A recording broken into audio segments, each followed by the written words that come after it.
Welcome back everyone to a board game review. What do you get when you mix Eldritch horror, Cthulhu Death May Die, and a pirate-like sea adventure game? You get the Everrain by Grimlord Games.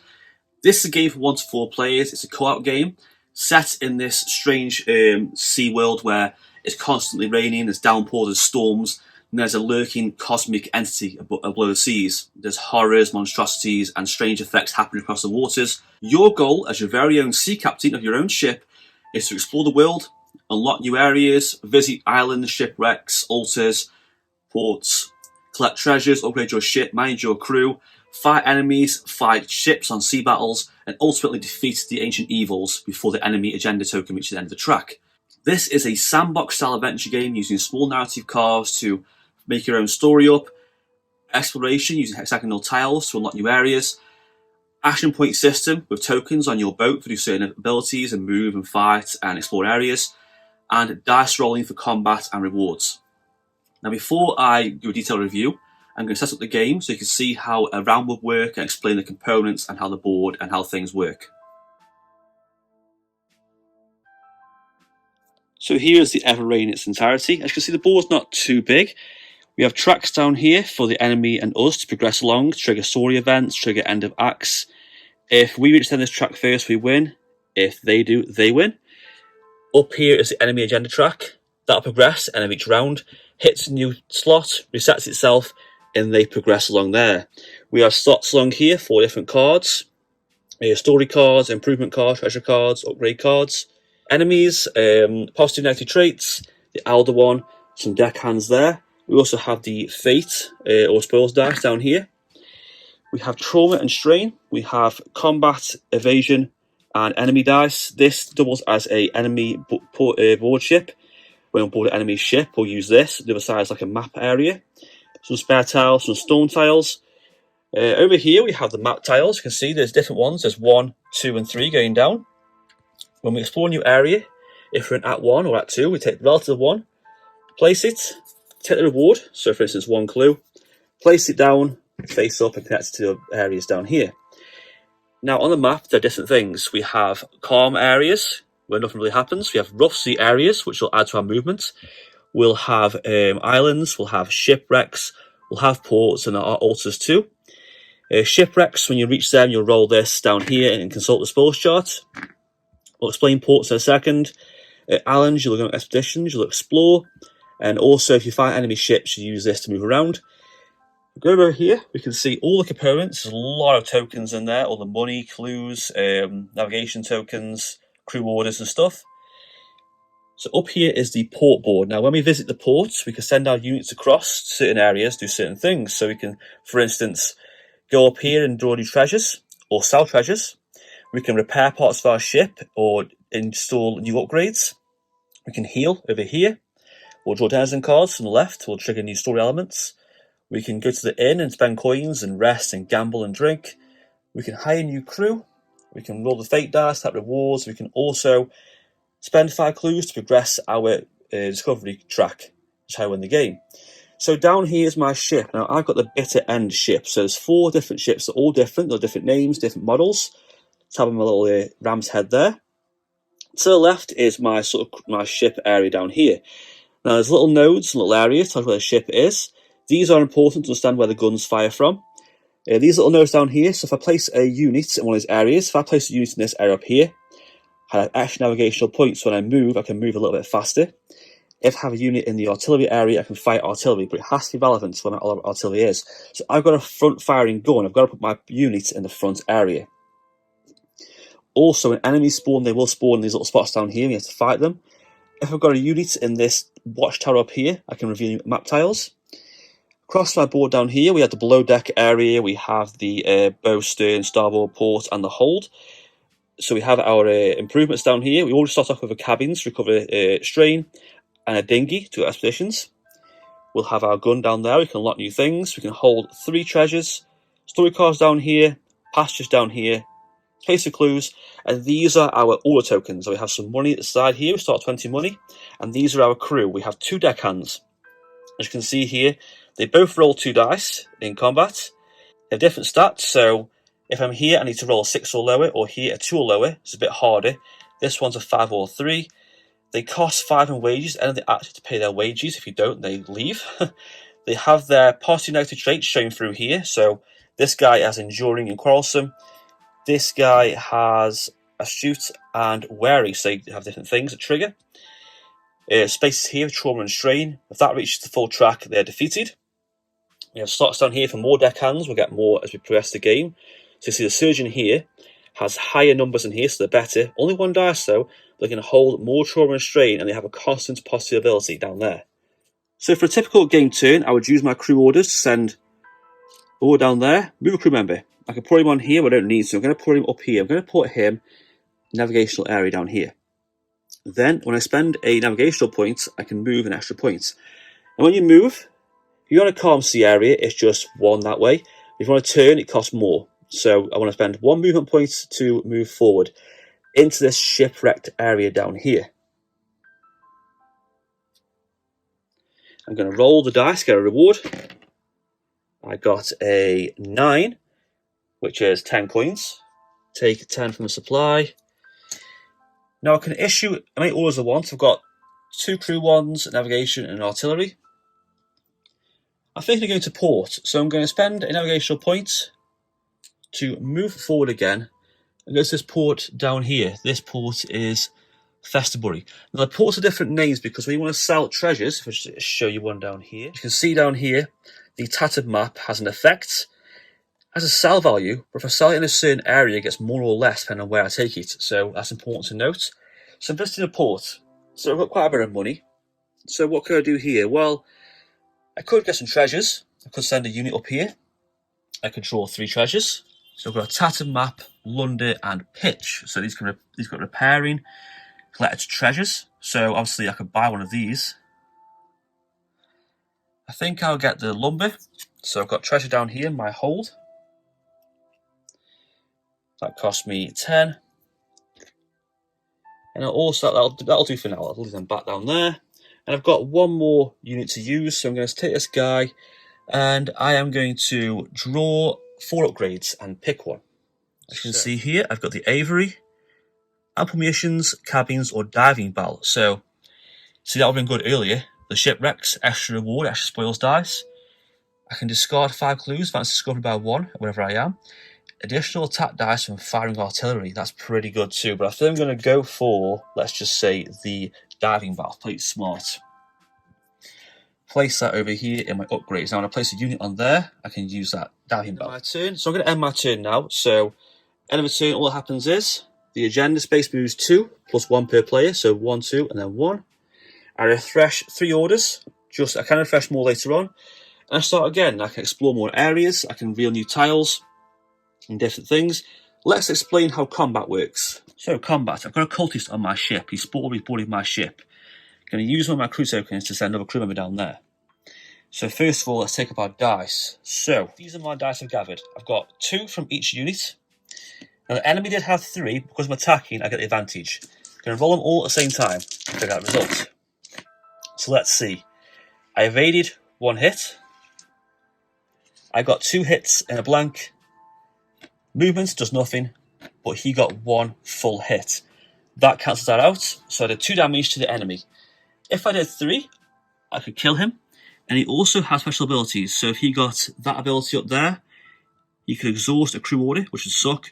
And if he got 2 of those, he could make all enemies on deck recover 1 trauma, which is really bad for me. And also, if I defeat this enemy, I get to draw 1 spoils card. So I roll the spoils dice, got a 3, and that would mean I collect a treasure. And that's it for the basic overview of the gameplay. Obviously, there's more to it. There's more ship battles, there's more enemies, more story cards, more events.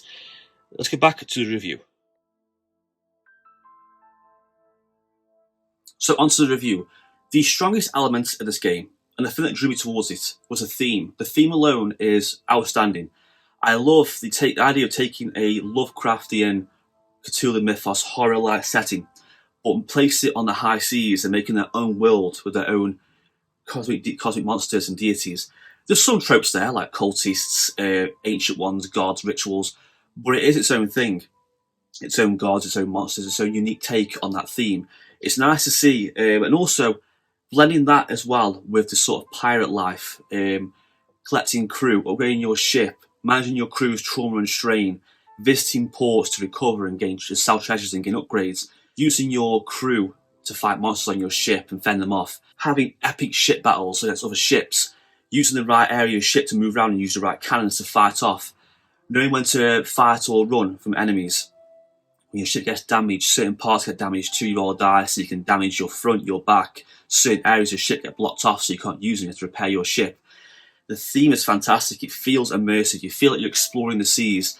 As you progress across the land and place tiles down, you'll unlock clues, new areas appear, you'll see islands, you'll see shipwrecks, you'll see altars, you'll see new ports you can go to and explore. And the game does feel really free.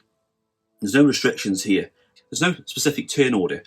It isn't a case of roll dice, move. There's no order, there's no move, do this, this, this. You have your tokens, you'll have a set number of order tokens, you'll have movements and crew tokens, artillery tokens. And once you've used tokens up, the game round ends and you refresh 3.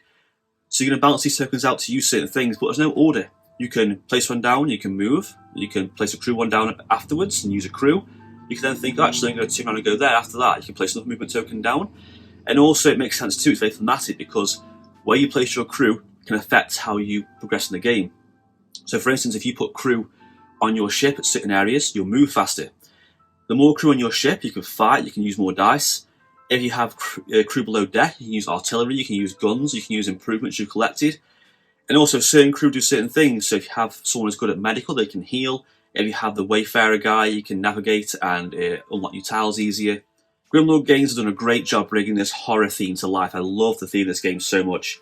It just looks so... just got a certain gothic, dark charm to it as well. The front box, the text, the gold, the treasure you collect, the stories you read, the little bite-sized chunks of story, uncovering strange things on the sea, shipwrecks, crazy washed-up sailors, strange horrors you see in ghost ships and horrific creatures beneath the waters and stuff. There's always that constant fear of the unknown in the water, what's going to happen. When you put a tile down, it might spawn a ship, it might spawn an enemy, it might progress things in a bad way. But it just feels good. You just want to keep doing it, you want to keep exploring. The game is quite pricey. I'm not going to lie, it is quite a hefty price tag. It's around £60-70, so that's probably about $80-90. But you do get a lot. You get a lot of components, you get a lot of cards, you get all tiles. You get so many awesome detailed miniatures. The miniatures are great. They're really detailed, they're really cool to paint. The ships look cool. The monsters look great, they're very detailed. I love the big Alderaan, ancient god. All the cards feel nice, the small cards, the big cards, tokens, everything just feels nice. It feels very finely polished. It's not a cheaply made game. All the components feel great.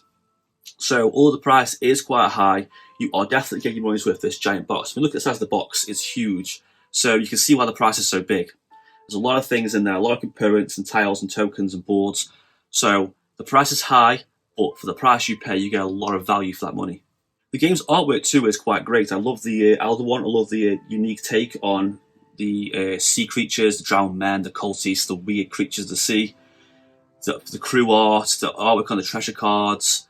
It's all quite nice, it's quite strange, quite this weird gothic sort of take on the sea area. One of the things I find a bit of a problem though is some locations on the tiles do look similar. So islands and shipwrecks and altars do look quite similar. You're going to look at the instruction booklet back and forth to determine which one's which when you explore. But that's not really happens to the first few games you play. Once you get used to them, you'll understand what they mean. But in the first game, you're going to be thinking, is that an island? Is it a shipwreck? Is it an altar? I can't quite tell. I can't quite make it out. And the board's quite murky. It's all like a dark blue. A lot of cards are quite dark too. So it can sort of blend to one. It's not a bad thing. I understand it in the design choice to enhance the sort of unknown dark terror of the game. But some things are a little bit darker on the cards that I wanted. But it does help enhance the theme, so I can see why I did that. Other than that, though, I love the font on the cards, the colours, the golds, the blues. I love the artwork on the enemies, the artwork on the ships. The ship looks great. You know, the horrific, grotesque detail on the creatures, the drowned men, and that it all looks so disturbing. It's very, very graphic, very dark looking, very gory looking as a game. But it does work for this type of game. So the game is quite heavy. It's quite a complex game. I'm not going to lie there. It's got a lot of components, a lot of elements to it. I mean, The actions are quite simple on your turn, but it's understanding how combat works, how you repair your ship, how ship combat works, how expeditions work, how visiting altar works, how going to the port works. There's a lot of things to take in there. But luckily, the rulebook is written quite well. There's a lot of examples. There's a lot of nice graphs and charts and flow charts that help you to decide how things work, examples of combat, examples of visiting a port, how a story progresses, how you get certain skill tests are performed. So I do appreciate that. It's just written in a weird order. So the front of the instruction booklet has breakdowns of all the cards, so that's good. But it means when you play for the game, you've got to go back and forth from the front of the book to the end of the book and back and back and back to try and get the right rules you need. So it's going to be one of the cases of when you first get the game, it's going to feel like it's a bit overwhelming because there's just so many things in the rulebook back and forth to understand. But other than that, it is written quite well. In my first game experience, I'd only got a few rules wrong. It wasn't too bad. So for experienced gamers, you're not going to find this too hard. But for people who are quite new to gaming, it might be a little bit too much. It does say 14 plus on the box, but it depends on your experience of games. If you play games like the Arkham Files games, Till Death May Die or Dice Combat and stuff, you might be okay for this game.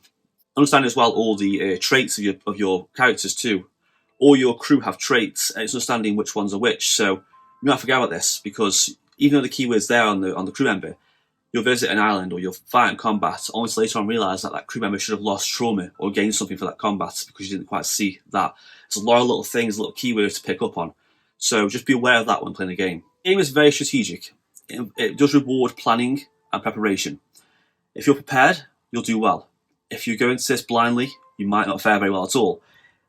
What this means is if your crew are quite looked after, if your ship is upgraded and maintained, you can balance out your crew in the right areas, you're going to have a good time, you're going to have a great time exploring, you're going to do well in combat. But if you aren't planning well, if you haven't got the right weapons on your ship and the right combat area and the right items and the right upgrades, it's going to be hard for you to do. If you've only got one crew member who's quite beaten up, exploring an island, you're going to do bad. He's not going to really succeed very well. But there's a lot of luck in the dice rolls too. But even that is more about the planning because the more crew you have, the more dice you roll. The better gun you have, position your ship, the better combat you're going to be. What I do like is the ship combat is great because when you fight an enemy ship, it depends on the position of the ship because you can have a gun at the front, a gun at the side, a weapon behind. They can have more range, they can spread out more, shoot in a straight line. So it's knowing how to position your ship just right. It kind of feels like an old sea movie where you have to position your ship just right, go alongside, get all your dice and fire your cannons off and hopefully get a good critical hit. That feels great too. When you fight enemies on the boat too as well, placing more of your characters together will give you more dice. And you've got to balance out, do you want to use more evasion dice or more combat dice? The more evasion dice you use, the less hits you're going to take, but less damage you're going to deal out. The more damage dice you use, the more hits you can give, but the more chance you have of taking a hit. I do like too when the enemy damages your ship, they can damage certain parts based on the dice roll, they can hit certain areas of your ship, so they can basically render the artillery part useless or navigational port useless on your ship. I do like exploring areas, sending men down on little dinghies and then testing their skills against certain areas. Each character has a number based on a land or a sea event of a test number, where you do a certain test, basically on one of the cards or an expedition test, roll dice, get a result equal to or lower, succeed, and you can get rewards. So planning this game is very crucial. It rewards players who plan ahead and can maintain a ship properly in the game. The game sets up, apart from the components, it's quite quick because the map builds itself. The map isn't too big. It's not as big as, say, Scythe or Eldritch Horror. Because you build the map as you go, and your ship starts off quite limited with only 2 crew members, setup time for the game isn't that long. It's just a lot of components and a lot of bits. So although the game sets up quite quick, it's putting it all away. That's the problem. All those components, all those tiles, those miniatures, those cards back in order, back in the same box again, it's going to take you a long time to do. It's only one of the few points where it is a negative point for this game. The time between your turns isn't too long either because you only can use so many order tokens at once. You do a lot more, but you're only going to basically just moving, going to a port, or fighting. Depending on the player count and what kind of players you're playing with, turns are going to be not that long really. So time between turns isn't too bad because of the order tokens, because you only have so many orders, you can just move, go to part of your ship. You're basically going to be either exploring, going to a port, or being in combat most of the time. Reading cards out and doing tests will slow down the game a little bit, but other than that, it's actually quite quick. It's not too bad. If you get engaged in a lengthy battle though, if you're looking for an all-out war of a ship, it might be a bit longer before your turn comes around again. But ideally, this game does work better at lower player counts. Ideally, I say 2 is the perfect count for this game. A 2-player game would be perfect. You can play 4-player, does play fine, but I think 2-player would be great for this game. The game does say roughly between 30 to 180 minutes. I mean, 30 minutes, got no chance of this game 30 minutes. Unless you do so bad and all your dice rolls are terrible and you get attacked by a ship straight away. I very doubt that. I think for 1 to 2 players, I reckon about an hour and a half. For 3 or 4, 2.5 hours or more. So it's not that bad. What I do really like though is the game does have an adjustable length setting.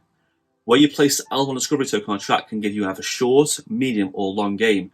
And I do really like that because sometimes I haven't got time to play a 2-hour game. I want to play a game just for an hour or so. Or if you want a big, long experience, place it on long mode of 4 players. So I do really appreciate having adjustable length settings in this game. So you think with an adventure game with lots of story cards, the replay value would be quite low? It's actually quite high. This is because all the tiles are randomised face down. The dice combat, the enemies can change as well, so that'll be different. There's tons of story cards, journey cards, epilogue cards, all these different things that happen, all these tests, treasures to uncover, the upgrades for your ship, the artillery upgrades, different crew you can find. There's just so much replay value there in those cards alone. You know, one game you can go for a combat-heavy ship, you can focus on your artillery. Then you can go for a more exploring kind of route. Then you can go for a route where you fight monsters, or you can get better crew and focus on getting your crew stronger. All the crew are different too. Different abilities, different health, I'll say trauma and strain tracks. They all have positive and negative traits too, small cards underneath. So these are basically little characteristics that each person has, and they're dealt randomly to each crew member. So one person in your crew might be, when he fights, he gets more dice, or when he visits an island, he gets more rewards. But it might say, visit a port, he gets strain, or he can't recover health faster, or he has some negative effect. So it does mean you have to basically look at these charts, but it does mean that you get this randomness of the crew. So they aren't just the same. You don't get the same guy again. Oh, I know this guy, he's level 1, he gets this, has 1 dice. No, he has a positive negative trait. He's different, he has different abilities that change all the time. Plus, all the monsters you're going to see experience the big Elder God. Can you defeat the Elder God? Different acts or stories you progress.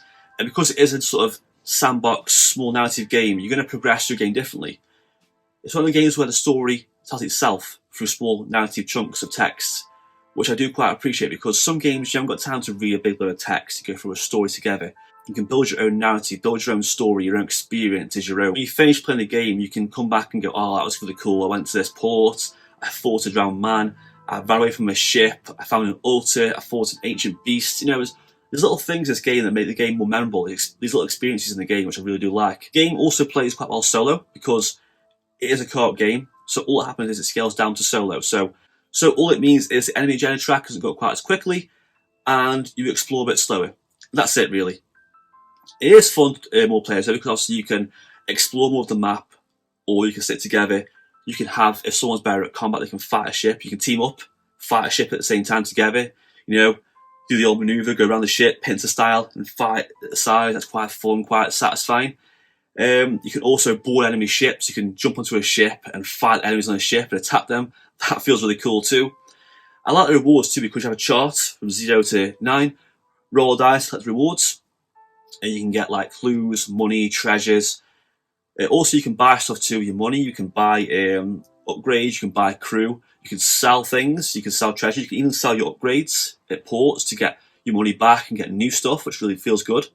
So, overall summary of the Everrain. So, a few nitpicky things first is the sort of dull artwork on the tiles can be a bit hard to read. It's quite complex, and it's quite a big, hefty price game. But apart from that though, that's it. This game is fantastic. I love this game. The theme alone is enough for me. The theme's solid for me alone. But it's not just the theme and the artwork and the miniatures and the seafaring adventure. The gameplay matches that as well. The gameplay is just as good as the theme. The combat feels good. Exploring feels good. Fighting ships feels good. Reading small bits of story, finding these weird things in the sea. The sea is just so full of the unknown. Unknown terrors with the depths, unknown islands, strange sights, strange people and monsters and ships and things you're going to see in the sky and the oceans. It just feels so thematic. It's going to feel good playing this game, same when it's like a rainy night, you can hear the rain coming in and you're playing along and you've got like the sound of the rain. It's going to feel so immersive, it feels thematic. Grimlord Games have done a great job here, giving their own unique take on a sort of tried and tested mythos, the Lovecraftian horror, with their own creatures, their own designs, their own world they've built, their own universe, but also mixing that with a great seafaring adventure. It's just a really good horror game. If you like cooperative games, if you like horror or Lovecraftian games, if you like the Arkham File games or Till Death May Die, if you like piratey seafaring games, this is the game for you. It just feels so good to play. I'm going to give this game a solid A. And that is it for my review of the Everrain. If you want to see a solo playthrough of this game, comment down below. Any questions about this game, about the components, the rules, the mechanics, the artwork, anything, comment down below. And as always, like and subscribe, and thank you for watching.